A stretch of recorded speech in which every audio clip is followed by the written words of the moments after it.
dalam ibadah kita. Mari kita sama-sama Bapak Ibu untuk menyiapkan hati dan pikiran kita untuk kita siapkan agar Tuhan Yesus dan Roh Kudus hadir di dalam setiap hidup kita. Mari kita sama nyanyikan lagu Roh Kudus hadir di sini.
Tuhan. Terima kasih Tuhan, terima kasih Yesus. Kami serahkan semua dalam tangan-Mu, segala pujian, hormat, kemuliaan untuk Engkau Bapa. Dan juga berkati firman-Mu yang akan kami dengarkan Tuhan. Berkati hamba-Mu Tuhan yang akan membawa firman-Mu Tuhan. Kami serahkan semua dalam tangan-Mu Tuhan, di dalam nama Tuhan Yesus Kristus. Haleluya. Amin. Puji nama Tuhan. Kiranya Tuhan memberkati kita semua di dalam lagu pujian. Kita akan tetap nyanyikan lagu puji-pujian, yaitu Roh Kudus tercurah di tempat ini. Mari kita semua bersuka cita karena Roh Kudus bisa hadir di mana saja. Di tempat Bapak Ibu semua di sini juga kami merasakan kehadiran sukacita. Roh Kudus tercurah di tempat ini, urapannya yang ajaib memulihkan umatnya.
hamba-Mu yang telah Engkau akan sampaikan kepada kami ya Bapa. Engkaulah harapan kami ya Bapa, bukan dengan kekuatan kami ataupun dengan apa, hanya Engkaulah pengharapan kami di sepanjang hidup kami.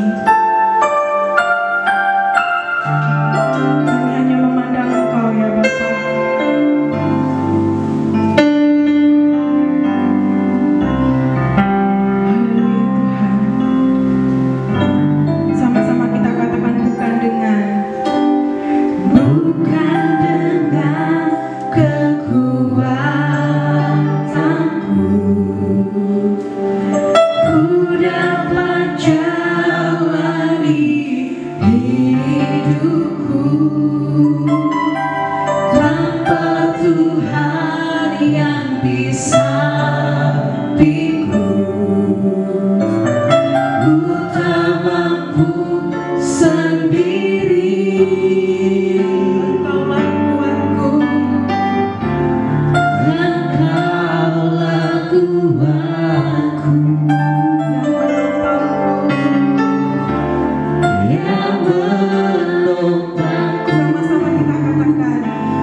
Bapak, Ibu, Saudara-saudari yang saya kasih dalam Tuhan, khususnya jemaat Tuhan yang ada di kota Palembang.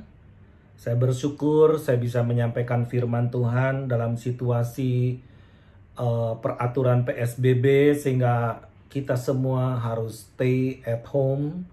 Tetapi saya percaya bahwa kuasa Tuhan tidak kurang bekerja di rumah kita masing-masing, karena saya percaya justru dalam situasi seperti ini maka kuasa Tuhan bekerja seperti hujan deras, hujan lebat yang mengalir dahsyat di dalam kehidupan kita, bahkan sampai ke rumah-rumah kita, ke keluarga-keluarga kita. Sebelum saya menyampaikan firman Tuhan, saya mau mengajak kita semua berdoa, menghampiri tahta Tuhan, dan mohon perkenanan Tuhan atas setiap kita semua. Mari kita berdoa. Bapa Sorgawi yang penuh kasih yang kami kenal di dalam nama Tuhan Yesus, kami mensyukuri untuk apa yang terjadi, situasi yang seperti ini Engkau jadikan untuk kami boleh fokus. Dan biarlah ibadah melalui live streaming ini pun tidak mengurangi kuasa Tuhan. Justru kami semakin konsentrasi.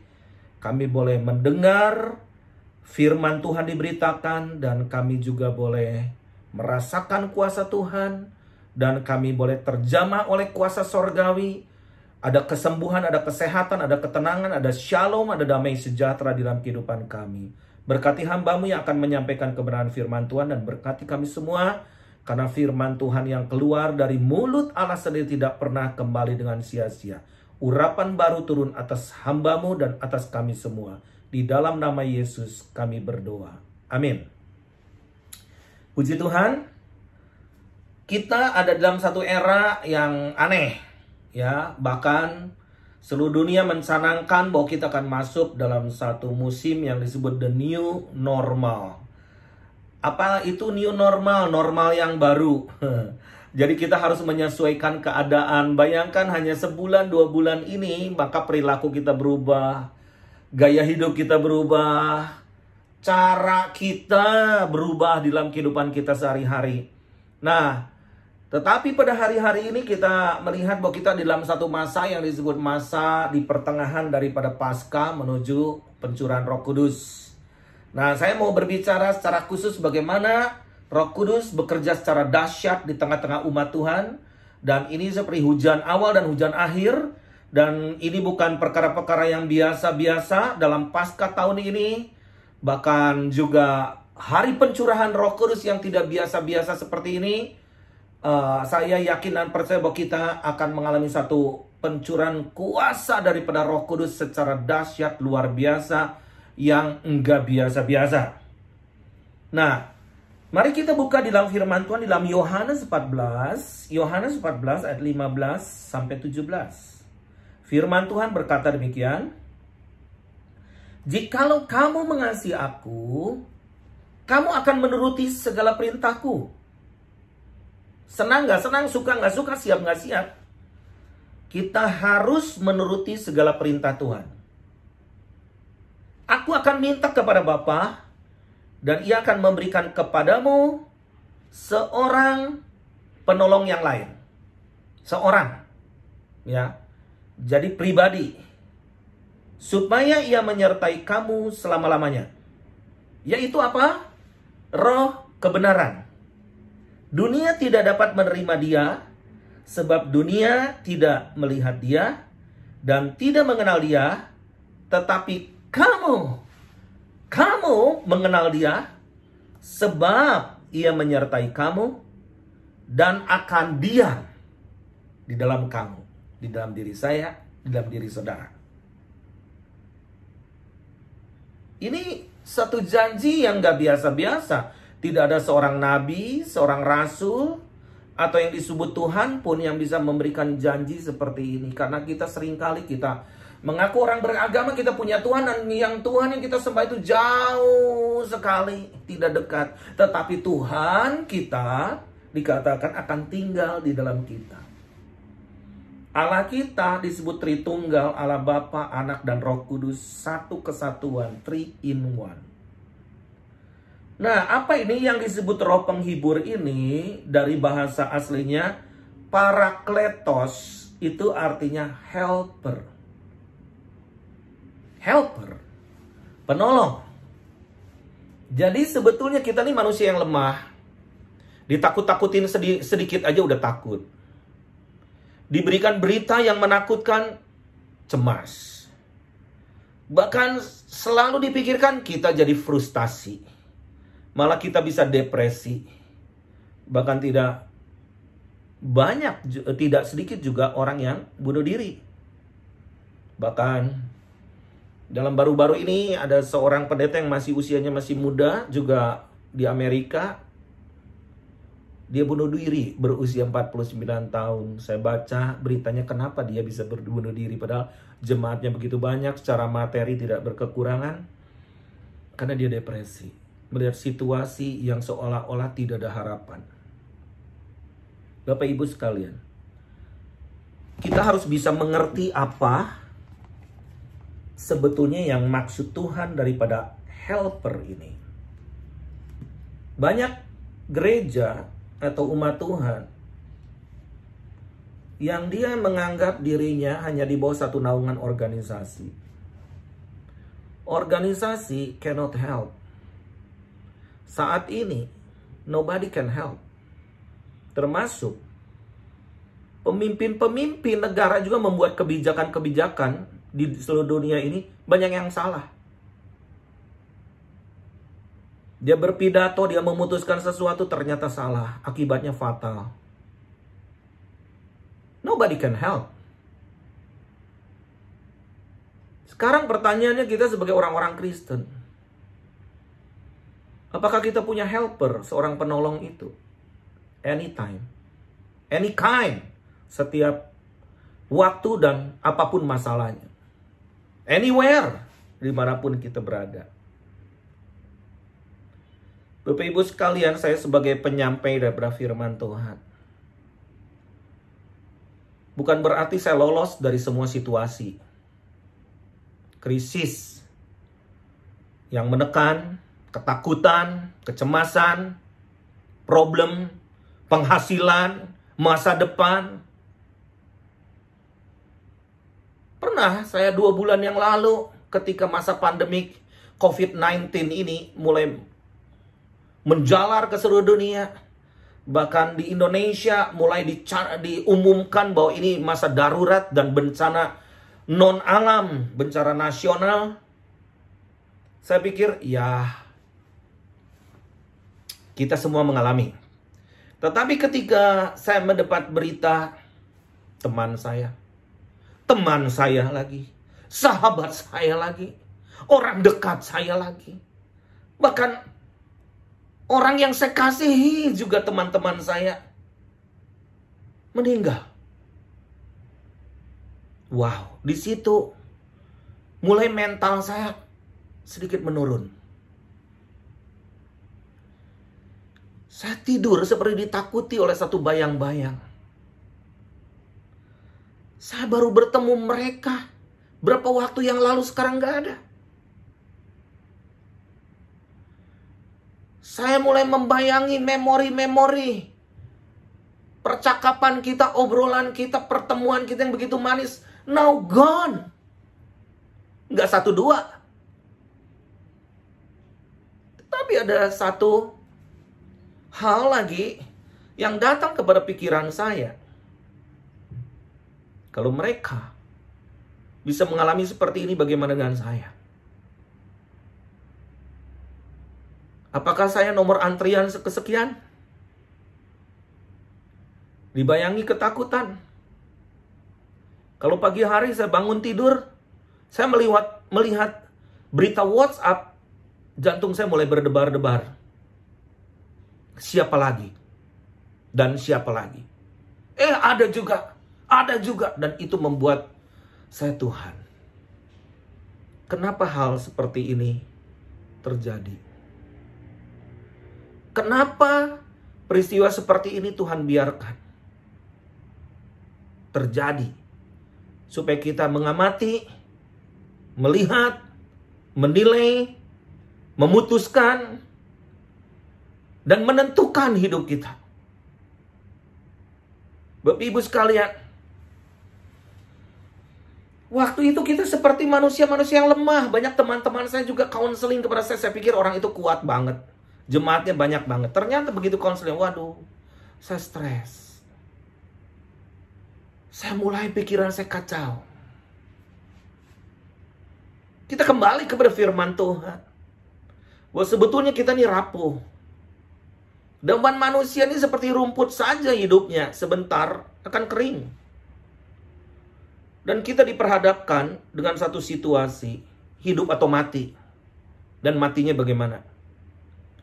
Saya nggak mau menghakimi teman-teman saya yang mati karena COVID. Itu misteri Tuhan. Tetapi saya kata they are finished well. Mereka sudah melakukan tugas dengan baik. Mereka sudah bersama dengan Bapa di sorga. Kita yang tertinggal harus menentukan hidup kita ke depan. Menyesali, memori, terus ada di dalam pikiran kita. Berita yang menakutkan terus, yang menenggelamkan iman kita, mental kita menjadi down. Waktu satu pagi saya sedang olahraga di lingkungan saya. Ketika saya merenungkan dan saya sambil berdoa 1 jam, saya biasa jalan pagi, lari pagi, dan saya sambil berdoa. Dan Roh Kudus ingatkan saya, bukankah hidup ini anugerah? I never leave you alone. Aku tidak akan tinggalkan kamu sendirian. Aku sudah mengirim kamu seorang penolong yang lain. Tadi ayat yang kita baca. Parakletos, penghibur, penolong, helper. Dikala engkau sedang sendirian, dikala engkau tidak ada harapan. I send you somebody. Aku sudah mengirim engkau seorang pribadi. Nah, apa guna daripada Roh Kudus? Bukan sekedar kita bahasa roh, bukan kita jadi semangat ibadah, bukan sekedar kita jadi wow, on fire sehingga orang jadi bingung ini manusia kenapa, kayak kemasukan apa. Tetapi kita lihat bahwa Holy Spirit itu, Roh Kudus itu mengubah karakter kita menjadi manusia yang baru. Kalau kita tidak dipenuhi oleh Roh Kudus pada saat ini, kita bisa stres, cemas, khawatir, marah-marah, emosional, bahkan frustasi, depresi. Yang paling bahaya, ujungnya bunuh diri. Karena tidak sanggup untuk menghadapi hidup. Dia berani mati, tapi tidak berani hidup. Change character. Menjadi karakter Kristus. Saya mungkin sama dengan kalian semua, stay at home. Tetapi apakah roh saya terpenjara? Tidak. Kita mengalami kebebasan dari Tuhan. Dan kita sudah disebut lebih dari pemenang. Jadi roh saya memutuskan, saya harus melakukan sesuatu meskipun saya stay at home. Saya tidak mau terisolasi. Bahkan ketika murid-murid Tuhan, orang Persia di penjara pun, mereka memuji Tuhan. Bayangkan, kakinya dibelenggu, mereka memuji Tuhan, menyembah Tuhan. Akhirnya belenggu itu terlepas. Bahkan kepala penjara pun menerima Yesus sebagai Tuhan dan Juru Selamat. Di penjara. Dan sampai kita nih, badan di penjara, roh kita di penjara. Karakter kita akan berubah seperti Kristus. Tidak mementingkan diri sendiri. Tetapi kita ini bisa melakukan sesuatu di luar, beyond daripada apa yang kelihatan. Bersyukur hari ini saya akan buat satu live streaming dengan hamba-hamba Tuhan yang luar biasa dipakai Tuhan. Dan juga seorang pemimpin agama yang so powerful ya. Ketua PBNU, Bapak Profesor Dr. Kiai Haji Said Agil Siroj. Dan di bawah beliau ada 130 juta umat. Saya melihat kerendahan hati dia. Seorang pemimpin yang luar biasa. Menerima saya dan teman-teman waktu itu sampai jam 12.30 malam. Tengah malam. Pagi jadi berarti. Jadi kami yang memamitkan diri karena takut mengganggu Pak Kiai gimana-gimana. Tapi beliau sedang bercerita. Dan dalam 2 hari ini kita melakukan persiapan Padahal kantor kami sudah tutup. Liburan Idul Fitri, tetapi saya harus melakukan kadang sendiri, kadang berdua dengan staf saya. Nobody can help. Saya kata nobody help. Tetapi saya diberikan kekuatan dari Roh Kudus. Saya buat ini, buat itu, dan semuanya berjalan. Saya di kamar, saya sambil dituntun oleh Roh Kudus. Tuhan tolong, kami butuh ini. Tuhan tolong, kami perlu ini. Kemampuan yang lebih besar, bahkan kebutuhan yang sangat yang saya tidak punya. Tetapi Roh Kudus menolong dan segala sesuatu bisa berjalan baik. Dan Tuhan hanya memberikan kecakapan di dalam diri saya. To serve, melayani Tuhan, harus bisa melayani sesama. Dan itu spirit of excellence yang dari Roh Kudus. Pertama, Roh Kudus itu akan membawa pertobatan. Roh Kudus akan menginsyafkan dunia. Di dalam Yohanes 16 ayat 8. Dan kalau ia datang, ia akan menginsyafkan dunia akan dosa, kebenaran, dan penghakiman. Akan dosa karena mereka tetap tidak percaya kepadaku. Akan kebenaran karena aku pergi kepada Bapa dan kamu tidak melihat aku lagi. Akan penghakiman karena penguasa dunia ini telah dihukum. Jadi, jangan sampai kita mengikuti sistem dunia. Dunia akan membawa kebinasaan dan dunia sudah dihukum, kata Tuhan.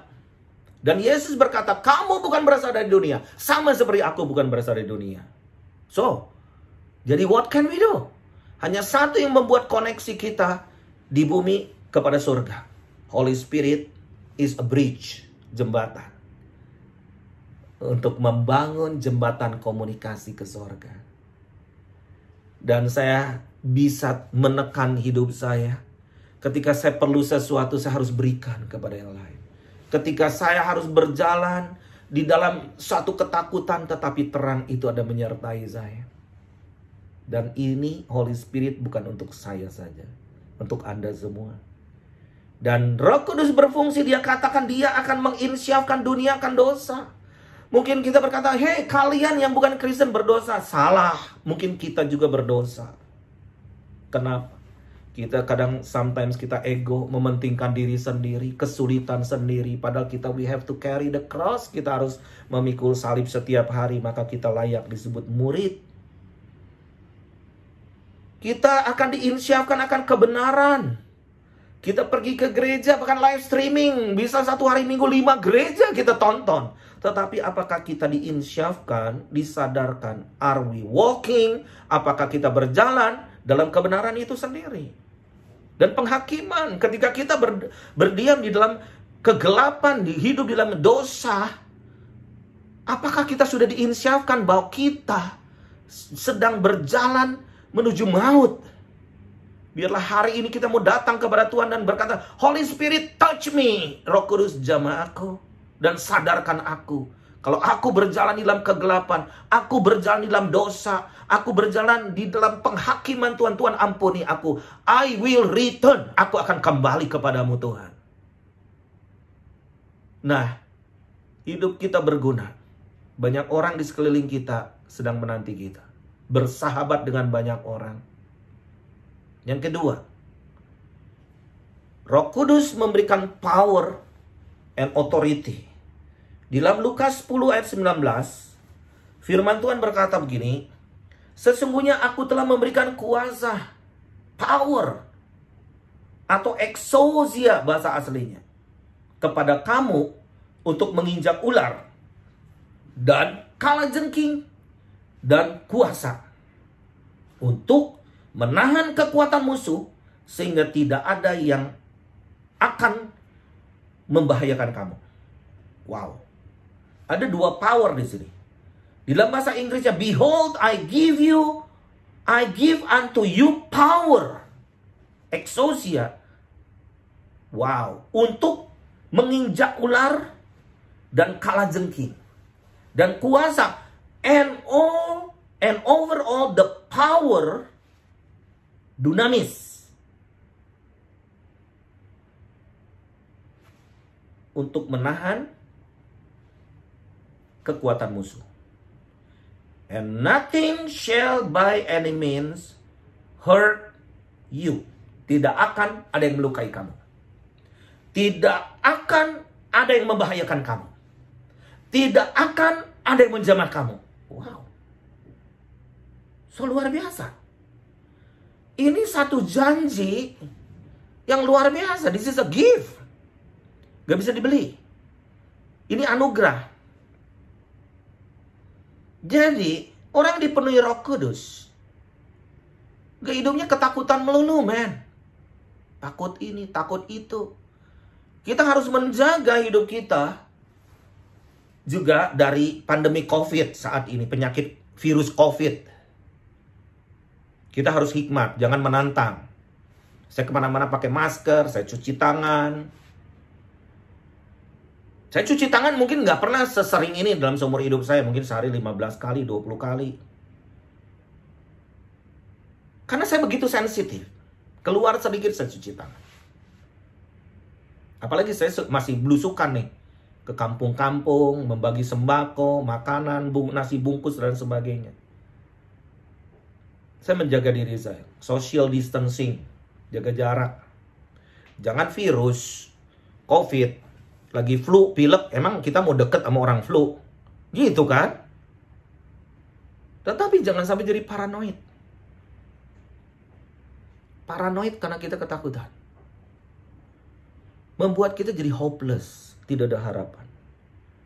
Membuat kita jadi seperti orang yang calon, yang dibahayakan oleh virus itu. Saya katakan virus itu dari setan. Tapi Tuhan izinkan saat ini dibuka oleh Tuhan untuk menguji iman kita. Apakah kita hidup depending on Him, bergantung kepada Tuhan sepenuhnya. Dan ada satu kekuatan yang bisa menahan, membunuh, mengusir virus itu dari hidup kita, yaitu vaksin. Satu vaksin, dan vaksin itu adalah vaksin cinta kasih daripada Tuhan Yesus. Dan vaksin itu akan menumbuh kembangkan imun di dalam diri kita. Dan vaksin itu akan membuat kita sehat karena imun kita bertumbuh. Saya berdoa untuk orang-orang yang terpapar COVID. Saya belajar dengan peristiwa seperti ini. Jadi saya juga harus pintar. Ketika counseling sama orang, saya telepon mereka di rumah sakit, di ruang isolasi, bahkan di ruang ICU sekalipun. Saya katakan tidak ada obat. COVID ini belum ada obat. Obatnya di dalam dirimu. Kau harus kuat. Kau harus percaya kepada firman. Kau harus tumbuh kembangkan firman di dalam hidupmu. Dan dalam situasi engkau mungkin terpenjara. Selama ini engkau melihat situasi yang menakutkan. Seperti maut ada di mana-mana. Ingat, maut itu sudah dikalahkan. Dan engkau sudah dimenangkan. Jangan takut mati. Hidup itu anugerah. Hidup itu Kristus. Mati itu adalah keuntungan. But, kalau engkau mau hidup, you have to fight yourself, kata saya. Bangkit imanmu. Percaya janji firman Tuhan. Kau menyanyi meskipun kau dalam keadaan lemah. Kau memuji Tuhan meskipun dalam keadaan situasi yang sulit. Dan akhirnya Bapak Ibu sekalian, mereka sembuh. Sembuh. Dan mereka sedang isolasi di rumah pada saat ini, menjaga diri. Bahkan beberapa sudah kumpul dengan keluarganya. Bahkan ketika dites imunnya, lebih di atas rata-rata. Why? Ada sel-sel yang Tuhan taruh di dalam tubuh kita. Eksosoma disebutnya itu, yang memulai sel itu menumbuh kembangkan suatu pengaruh di dalam organ-organ yang rusak itu supaya bertumbuh kembali, diganti dengan yang baru. Percaya, percaya, percaya. There is a power and authority. Ada kuasa dan otoritas di dalam hidup kita. Dan kalau hidup kita dikendalikan oleh Roh Kudus, maka itu akan mengingatkan kita, membawa kita kepada kekuatan Allah, mengingatkan kita kepada janji-janji Tuhan, membawa hidup kita untuk berguna, membawa hidup kita untuk berfungsi sebagai ambasador kerajaan Allah di bumi ini. Yang ketiga, Roh Kudus adalah suatu kuasa untuk membawa pertobatan. Di dalam Kisah Rasul 2 ayat 38. Jawab Petrus kepada mereka, bertobatlah dan hendaklah kamu masing-masing memberi dirimu dibaptis dalam nama Yesus Kristus untuk pengampunan dosamu, maka kamu akan menerima kuasa Roh Kudus. Jadi sebetulnya apa yang dibutuhkan situasi lockdown seperti ini? Bertobat. Tetapi kata bertobat ini tidak mudah orang bisa nerima. Emang aku jahat? Apa yang sudah aku lakukan? Kau berkata bertobat kepadaku. Apa yang sudah aku lakukan? Kau tidak tahu hidupku, aku sudah memberi ini, aku sudah berbuat baik kepada orang. Bukan itu. Pertobatan artinya humble yourself. Merendahkan diri di hadapan Tuhan. Empty yourself. Jangan menganggap dirimu lebih penting daripada yang lain. Tetapi hidup ini milik Kristus. Hak terbesar kita adalah menyerahkan semua hak kita kepada Tuhan. Jadi pertobatan itu so simple. Diri kita, diri saudara, diri saya milik siapa? Kalau milik Tuhan, berarti serahkan hidup kepada Tuhan.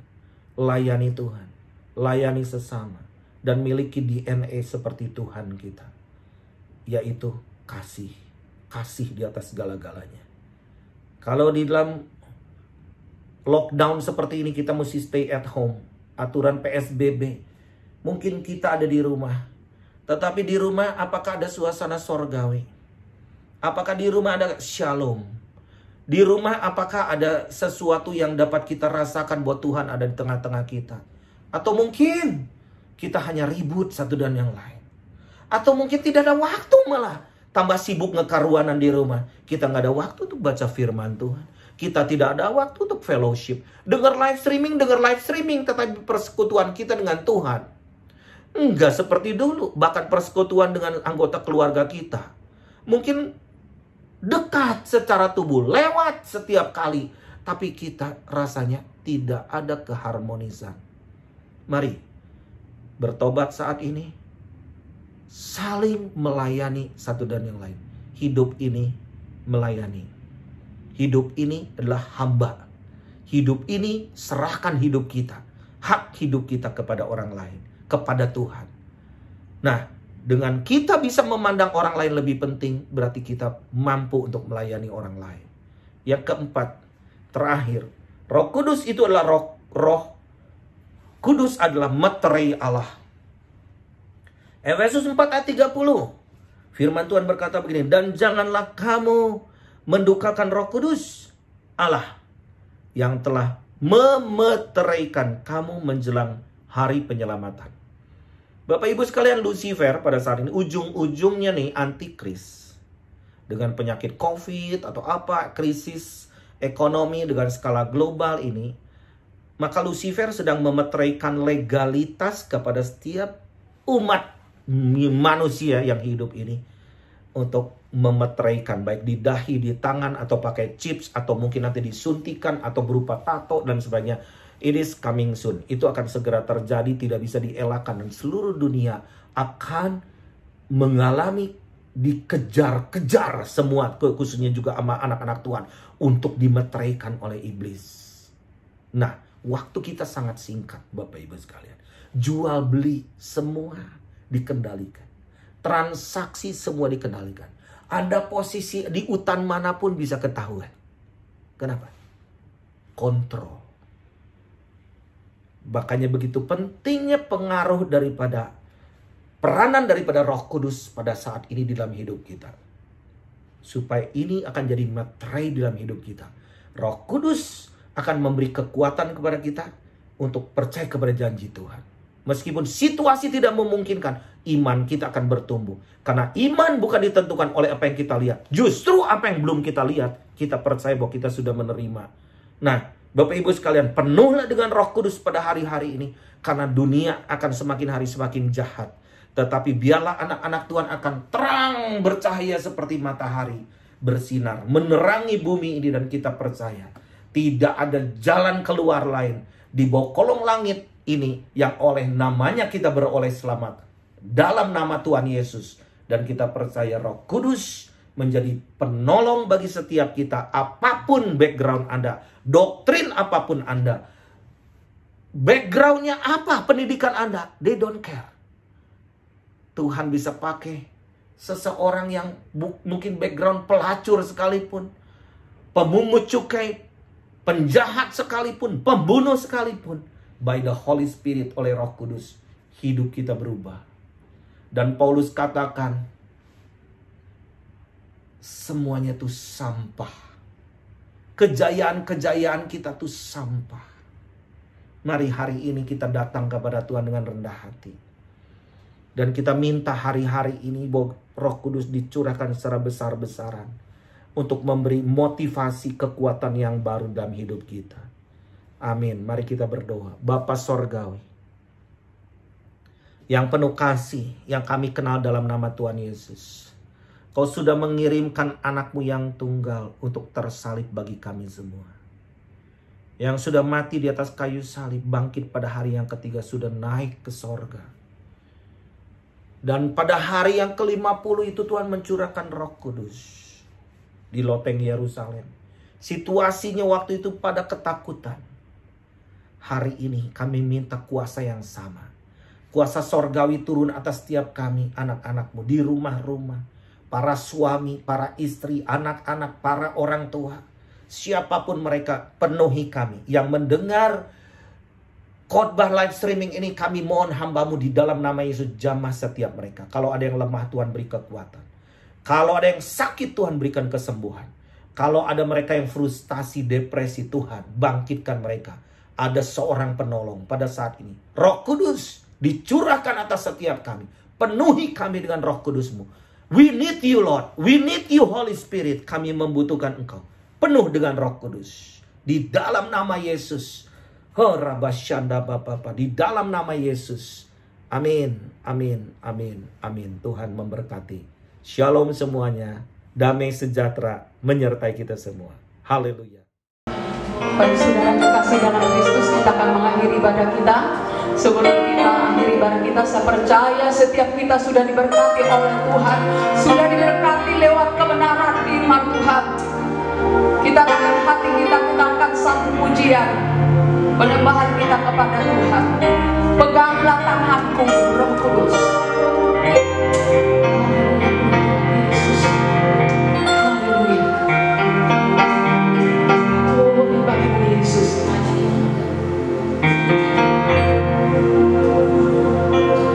Peganglah tanganku, Roh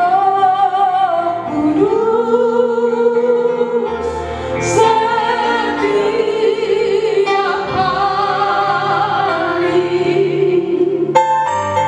ku tak dapat jalan sendiri tanpa Roh-Mu.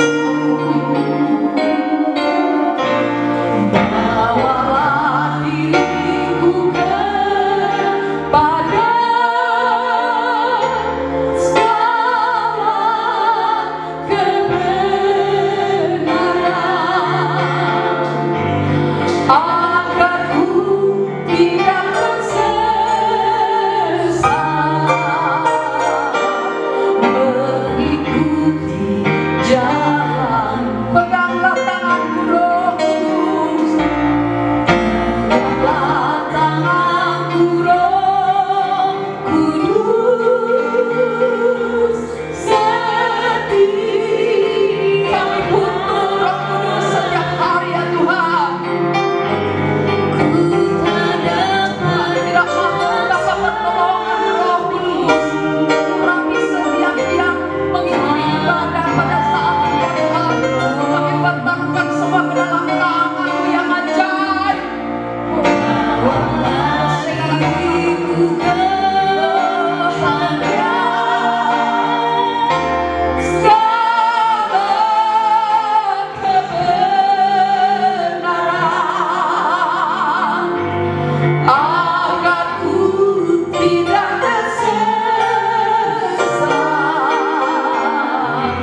mengikuti jalan. Kudus, kudus Tuhan. Kudus, kudus Tuhan. Kudus nama-Mu. Ku beri syukur dalam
Kami bersyukur buat lawatan-Mu yang terjadi di dalam hidup kami. Kami bersyukur buat ibadah kami yang dapat kami selesaikan saat ini. Kami bersyukur buat firman-Mu yang berkuasa, yang sudah memberkati setiap kami ya Tuhan.